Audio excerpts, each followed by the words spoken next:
Good morning, Green Spring. Today, my guest is Phil Scianna, and he and his wife, Lee, came to Green Spring in 2018. They live in Parkview. He's the secretary of the resident council, and we appreciate your work, not only in the resident council, but also as the coordinator of our floor captains or whatever. Floor coordinators, yeah. Floor coordinators. So thank you all. Thank you very much, Phil, for being my guest today on Who's Who. Sure, Greg. Let's start out with talking about your current family, your children, and where are they? What do they do? Sure. We have 3 children. One is living in my oldest son's in Fredericksburg. My second son is near Manassas, near Gainesville, and my daughter is in Centerville. Oh, all around here. Yeah, they're all very, very fortunate. When I retired here, I was glad they all stayed in the area, at least for now. We're hoping to keep them here. And with the 3 children, I have 7 grandchildren as well. Okay, they distributed among all 3 of the children? Yeah, my oldest son has 2 daughters. My middle son has a son and a daughter, and my daughter has 3 sons. Yeah. Okay, so they're getting along in age now too, aren't they? Yeah. Where do they range from? Oh, I got a widespread. My youngest grandson is 4, and my oldest granddaughter is 23. Oh boy. Yeah. So you may be getting great grandchildren. Yeah, I know. I mean, I'm eligible for it. Yeah. They're not, You're eligible, huh? Yeah, she's not quite ready yet. Is she married? No, she's still single. That's what I'm saying. There's still some time, but it's approaching. Yeah. Good. All right. What do they do? My oldest son is a driver. He's a truck driver for I forget the company. McLean. Oh, McLean. Oh, yeah. Big he drives to McLean. Yeah. He goes out 2 or 3 times a week. My other son is a lieutenant with the Fairfax County Police Department. Okay. And my daughter is a communications specialist for a contractor dealing with electronic companies. Okay. All right. Well, what about your folks and where you grew up? Tell me a little bit about them. I was born in Brooklyn, New York. Both my parents my mother was born in Manhattan. My father was born in Manhattan as well. They both met in Brooklyn right after World War II. My father was a Marine in the Pacific during the war, Second World War in the Pacific. He was a Marine, but left in '46 and started just worked from there. Okay. How about siblings? Do you have any? I have one younger brother who's still in New York right now. Oh, okay. Yeah. Well, but you've escaped. Yeah. When I after I graduated college, I went to St. Peter's College in Jersey City, and in 1970, when I got commissioned, I went to Fort Sill, and that was the last time I've been to New York, other than for visits. Oh, is that right? Yeah. We left New York. I left New York. And the Army became my home. Yeah. So, with that, I just go back for visits, and that's about it. Yeah. I'm more a Virginian now than I am a New Yorker. Yeah, I understand. I understand the leaving home, because I left home at 16, and from then on I went back for visits, and that was about it. That's it. Yeah. When I do go back, I feel like an out of town, what New Yorkers call an out of towner. I still have my accent, but that's about all. My wife was from Newburgh, New York. Mm-hmm. So I've probably been back into New York more than you have. Yeah, at least on the thruway, right? Yeah, I spent 9 years, I think it was, up in that area, so around Newburgh. Okay, so what about your grade school? I presume you went to grade school in Brooklyn, and oh yeah, I went to grade school. I went to a Catholic school, parochial school, for 8 years in Brooklyn. Then went to a Catholic high school, St. John's Prep, which was I had to take the subway an hour and 15 minutes from my house just to get to school, and then come back the same day. You get used to it. Yeah, but that's a long commute. It is. To school, right? That's why when people talk about the bus rides around today, I sort of chuckle a bit. Yeah. Because everybody, going to high school, unless they were able to walk to school. Yeah. But that was because you wanted to go to this particular Catholic high school? Right. Yeah. Otherwise, you could have gone to a public school. Yeah, I would have gone to our local high school and been able to walk to school there. Yeah. But I took the hard road, so to speak, an hour and 15 minutes each way to get to school. So you chose to go to a school where the nuns wrap you across the knuckles? Yeah, actually the priest. It was, the priest, huh? Yeah, and I got a lot of knuckle whackings. Yeah. All right, so you graduated from high school and then you went to St. Peter's College? Yeah, I went to St. Peter's College in Jersey City. I started out in going to pre-med. Was that a Catholic school too? Yes. Oh. Yeah, it's a Jesuit school in Jersey City. I was able to commute again. Yeah. But I was able to, I drove this time. I had a car at that point. I was 18, and I was able to drive at that time. That's still quite a drive, though. Yeah, it wasn't that bad. It was actually about 35, 40 minutes. I would go through Staten Island into Bayonne and then Jersey City. I didn't have to go through Manhattan, or it would have taken 2 hours on a good day. So it wasn't that bad a drive, and there was less traffic then. So you're going for pre-med? Yeah, I started out going to pre-med, and then in the second year, I became more interested in chemistry and pursued that for a while. And then when I had the opportunity, St. Peter's had an ROTC program. And it was mandatory for the first 2 years. Every male student had to participate in ROTC for at least 2 years. And then if you so chose, you could then pursue it for the third and fourth year and get your commission that way. Yeah. And so when my time came in the second year and I had to decide, do I want to continue with this? I had already decided to, I wasn't going to go to medical school or anything like that. I was going to pursue chemistry. So I said, okay, I might as well go. The draft, of course, I was facing the draft at that time. This is in 68 and 69, so the draft was still pretty much going. And I figured, I'm 2 years into the program. Let me invest another 2 years.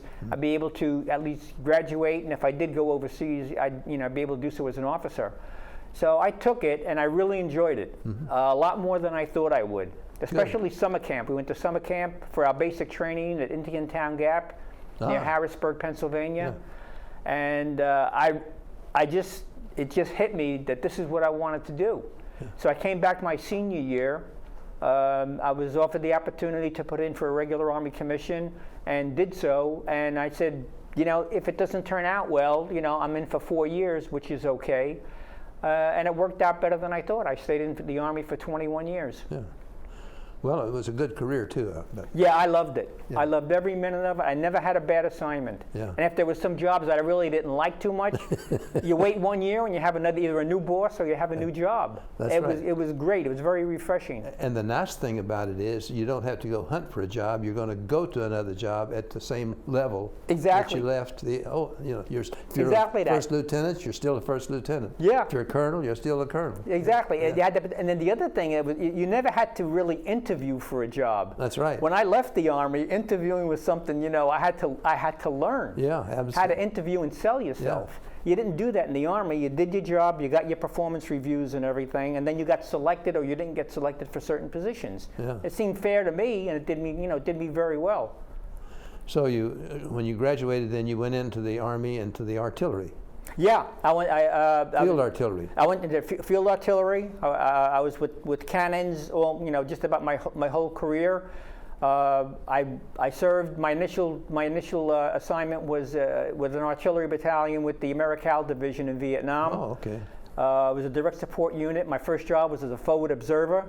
So I basically served with the infantry for my first 6 months. Yeah. Carried a rucksack, carried my own radio and everything else.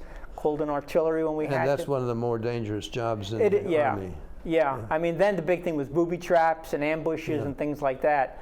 And it was an eye-awakening experience, but I learned a lot about myself, especially in those 6 months. But being a field observer, you just get some sort of satisfaction, don't you, when you hit the target? Oh, it's remarkable. There's no feeling like it when you fire for effect. That's right. And you have 6 guns coming in and pounding the target. You just zeroed in on it. Yeah. It's a remarkable.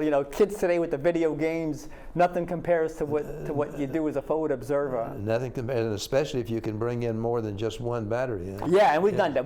I've born battalion fire, gunships. It really was a great experience. But you all were spread so far apart. Right. It was hard to bring in, I would think, more than one battalion. Right. We had the longer range guns I was able to bring in. They had 175 millimeters at the time. Some 8-inch, a little shorter range on the 8-inch guns, but depending on where they were deployed and where we were inserted with the infantry would determine, what was in range of the target.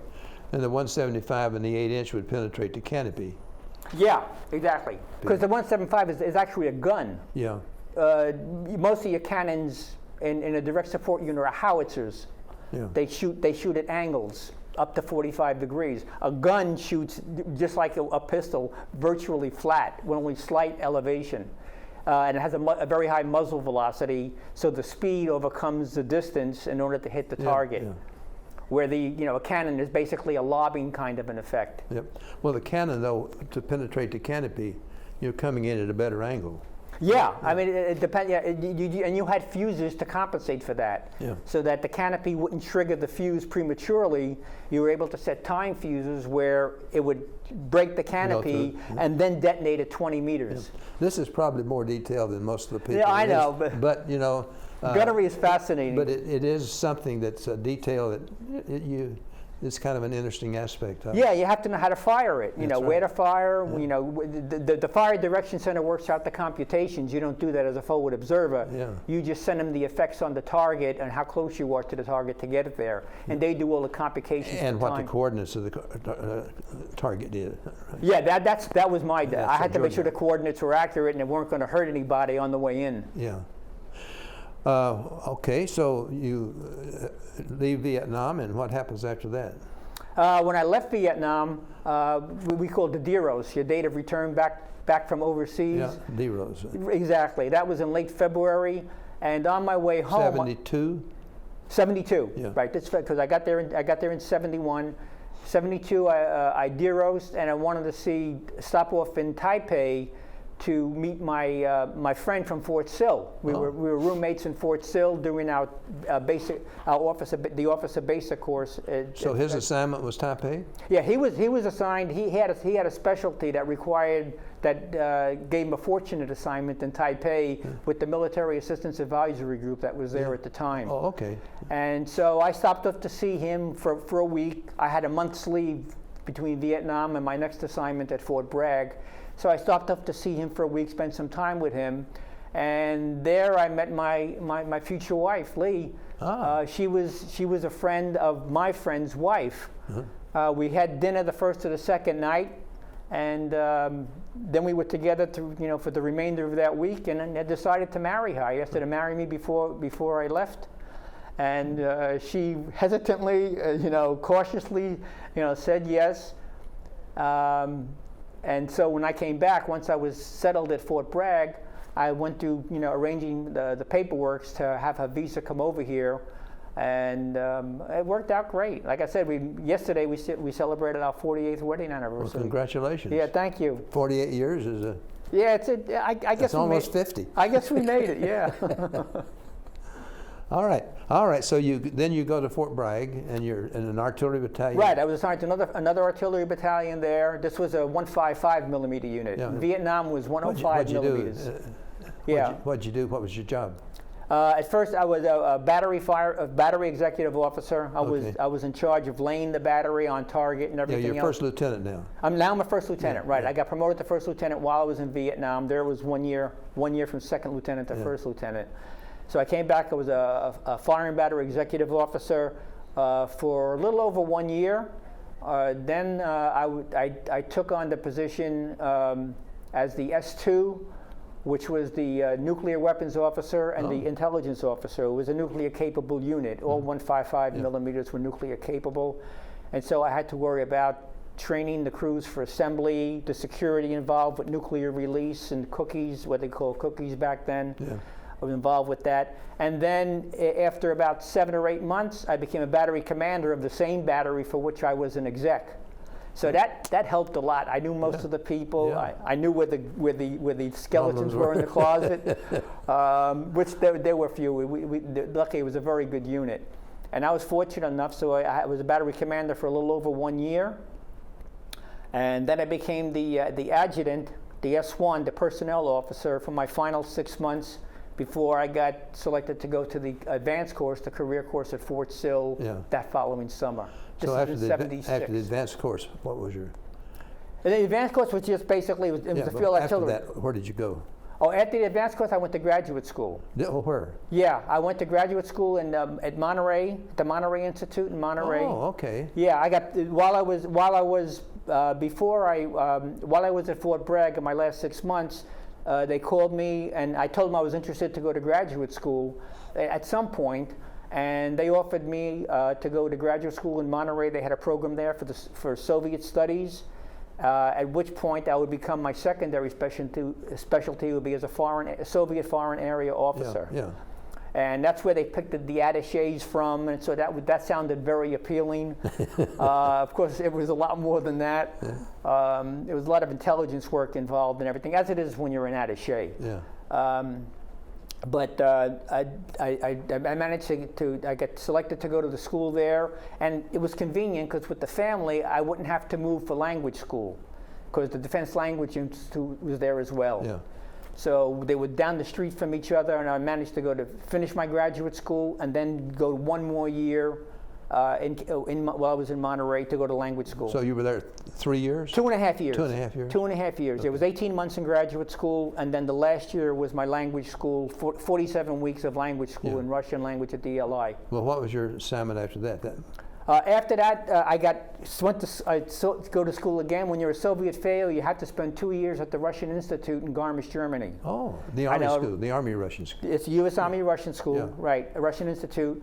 And there in glorious Garmisch, Germany, where they had the recreation center was down there, but we didn't do much recreating, believe me. There was a lot of studying, although the kids had a great time. They were able to go skiing constantly on the slopes in the Bavarian Alps. We were literally walking distance from the ski slopes. Well, actually, that's in the Alps, isn't it? Or it just is. The base, yeah. Okay. Garmisch is at the base of the last range in Germany where the Zugspitze is. The Zugspitze is Germany's highest peak. Oh. And we were able to see all the ski runs and it's just a beautiful area. It is. They had the 36 Olympics there. 36 Winter Olympics. Oh, did they? were in Garmisch, and they still had the ski jump is still there. I think they used it periodically, not while we were there, but that was still there. Fantastic area. The family loved it. Okay, so did you what about after your language school and? Yeah, well, after like I said, now I was after language school and graduate school. I spent 2 years at the Russian Institute. Yeah. And there I did a lot of traveling. They sent us on in-country travel into the Soviet Union. Made 4 trips into the Soviet Union during our stay there for a week or 10 days. We also traveled extensively throughout Eastern Europe, Poland, in East Germany. We spent about 10 days doing that, and then a 30 or 35-day tour of the Balkans. Now, you're traveling. On what basis are you traveling? It was part of the training. This is part of the training. Yeah, this is to learn the culture of the countries. We didn't. That's good. I like that, yeah. We weren't in uniform. Of course, we couldn't. You couldn't travel behind the Iron Curtain in uniform. Yeah. Unless you had a specific assignment in Berlin or something like that. But they were aware that you were Army officers. Oh yeah, and we didn't hide it. We didn't hide it. We knew we were being watched. I presume it was in coordination with them. I mean, I presume they welcomed to have you come in to learn more about the culture. Yeah, they were watching us just like we were watching them. But we were learning. The people were terrific. Yeah. People in Romania and Yugoslavia. Hungary, just terrific. Poland, East Germany, it was absolutely a remarkable experience. You get to learn the food, you see the culture. Saw a lot of churches, scores of churches. As my son said after we toured through Italy and Germany and on the way back to Greece, he says, "I've seen as many churches as I ever need to see." I know. When you're in Germany, I know. When you're in Europe, it's remarkable how many beautiful churches. Beautiful, gorgeous architecture, and the interior is elaborate, ornate. Yeah. Really, really nice. So that was 2 years of traveling and studies at the institute itself, and more language with two more years of the Russian language. Oh. Yeah. So what kind of assignment did you get from that? From there, I was assigned to J2 at EUCOM headquarters, European Command. Okay. In the J2 Stuttgart. In the intelligence and Patch Barracks in Stuttgart. Exactly right. Another great assignment. It was great there. Good for the family again. I started off as a watch officer. What year was this? This was 81, 83. Okay. That I was in Stuttgart. I started off as a watch officer on shift duty.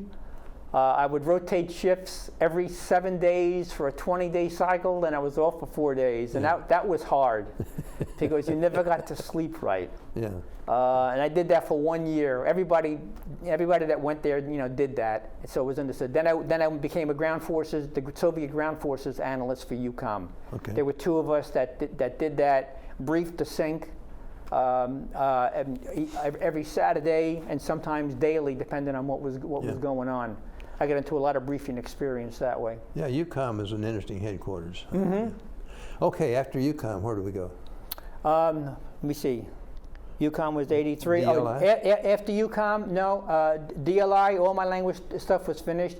Did all my traveling, and the next thing was I went back to the field artillery. Oh, okay. I went back to Fort Polk.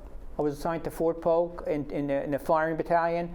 There I was the executive officer, the battalion executive officer, which was really interesting. It was at a time when the battalion was deploying with its brigade to Europe for reforger. Yeah. It was an annual exercise conducted every year, the return of forces to Germany. Yeah. It was in case war broke out with the Soviet Union, how the stateside divisions would deploy to Europe to reinforce these 4 divisions we had there at the time. And you were there for about probably 30 days? Yeah, all together it was more like 40, 45 days. Yeah, okay. Yeah, I mean, because there was a deployment phase where we traveled on rail, land, and sea to get to Europe. We had to reassemble, and in the case of for Reforger, we had to draw new equipment from the staged equipment sites that were there in the Netherlands. Yeah, I remember there was always some issues about that. Yeah, I mean, it's a lot of expensive issues when the Army, especially when you have tracks, they break up the land. They tear up the farmland. Yeah. So from Fort Polk, you go to DIA? No, after Fort Polk, I was there at Fort Polk for 2 years. I ended up as the battalion executive officer, and then after 2 years, I was selected to go to Command and General Staff College at Fort Leavenworth. Okay. So 2 years at Fort Polk. Then we went to Leavenworth. I went to school there for Command and General Staff College. That was for 1 year. And then following that, I was assigned as the assignments officer for foreign area officers. I got to do personnel and assign officers for about 18 months. I did that. In the Pentagon? Oh, it was at the Military Personnel Center in Alexandria. Yeah. I did quite a bit of traveling, going briefings. You're there looking for the right people for certain kind of jobs, especially the attaché positions. Oh. We had to fill those attaché positions, and they wanted to make sure they got the right personalities and to do that work, the right qualifications and so forth. It was high priority assignments. That would be a very interesting thing for personnel officers, I think. It was interesting, and you get all the calls of people that wanted to go to Paris. They want to go to London, but nobody wanted to go to Sofia or to Belgrade or anything like that, even though they were capitals. Prague was big on the list, and even some people even wanted to go to Moscow. Yeah. Okay, we're down to about 3 minutes. Oh, okay. Could you believe we've already it went fast? Used up our. It went fast. Well, let's talk about you had then a tour in DIA. Yes. And I presume you were on a Soviet desk. Yeah, I was a branch chief for the Soviet Warsaw Pact Ground Forces branch. Yeah. I did that for about 2 years, and then I decided to retire. Yeah. I was coming up on retirement. My children one of my children was getting ready to go to high school, and I didn't want to be separated with another assignment where I might be assigned, to an embassy somewhere in Eastern Europe, and the kids couldn't accompany me. So that's why you decided to retire. Then I knew it was time to retire. Okay. Yeah.